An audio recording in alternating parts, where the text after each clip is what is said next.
ప్రతిపక్షంగా అంటే అసెంబ్లీకి వాళ్ళు ఎందుకు రోడ్డు ఎక్కాల్సిందే. రావట్లేదని మీరు అనుకుంటున్నారు?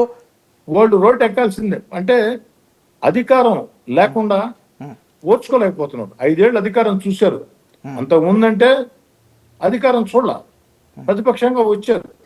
అవతల అధికారం చూశారు, ఇప్పుడు మళ్ళీ కానీ ప్రతిపక్షంగా వచ్చినా వచ్చారు. వచ్చినా కూడా కూటమి సభ్యుల సంఖ్య ఎక్కువ ఉంది కాబట్టి మాట్లాడే అవకాశం ఇవ్వట్లేదు అనేది కూడా వాళ్ళ యొక్క ప్రధాన ఆరోపణ కదా. ఎందుకు ఇవ్వరండి? ఎందుకు ఇవ్వరండి? ఏమండి, 2014-19లో కూడా జగన్ గారికి ఎమ్మెల్యేలు తక్కువే కదా. 23 మంది ఎమ్మెల్యేలు మధ్యలో పార్టీ వదిలేసి వెళ్ళారు కదా.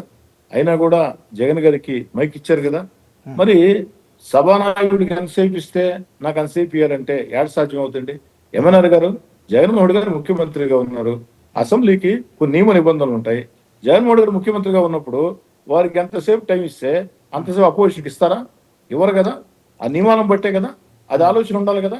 అది ఆలోచన లేకుండా అసెంబ్లీకి మొహం చాటేసిన వ్యక్తులు ప్రజా సమస్యలు అంటుంటే నవ్వు వస్తుంది, అంత పిచ్చి ఇంకేలేదు. అయినా కూడా వాళ్ళు అట్టే ఉండాలా. అట్టే ఉంటే వాళ్ళు జీవితకాలం ప్రతిపక్షంగానే, అది కూడా నామమాత్ర ప్రతిపక్షంగా మిగిలిపోతారు.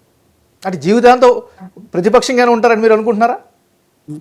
ఖచ్చితంగా ఇదే పందా కొనసాగిస్తే ప్రజలు 40% ఓటు ఇచ్చారండి జగన్మోహన్ గారికి. 11 స్థానాలు ఇచ్చారండి. ఇదే ప్రతిపక్షం పాత్ర. దేశంలో కొన్ని రాష్ట్రాల్లో 1, 2 మొన్నటి దాకా అండి తెలంగాణలో కాంగ్రెస్ పార్టీకి ఎంతమంది ఎమ్మెల్యేలు ఉన్నారండి? పోయినోళ్ళు బొంగ, మిగతా వాళ్ళు చాలా తక్కువ మందే కదా. అవును. మల్లు బట్టి విక్రమార్క వీళ్ళందరూ అసెంబ్లీలో వెళ్ళలేదా? పోరాటం చేయలేదా? ఇది కరెక్ట్ కాదండి. సరే, సీతారెడ్డి గారు ఒక విషయం చెప్పండి. అంటే జనరల్గా రాజకీయాల నుంచి మీరు చాలా కాలం నుంచి గమనిస్తున్నారు, అధికారంలో 3వ సారి వచ్చారు. కానీ జనరల్గా ప్రభుత్వాలు మారినప్పుడు గత ప్రభుత్వంలో ఏదైనా ఇబ్బందులు చేసిన వాళ్ళు కానీ లేకపోతే ఆరోపణలు ఎదుర్కొనే వాళ్ళు కానీ నాయకులు అరెస్ట్ అవుతూ ఉండేవారు.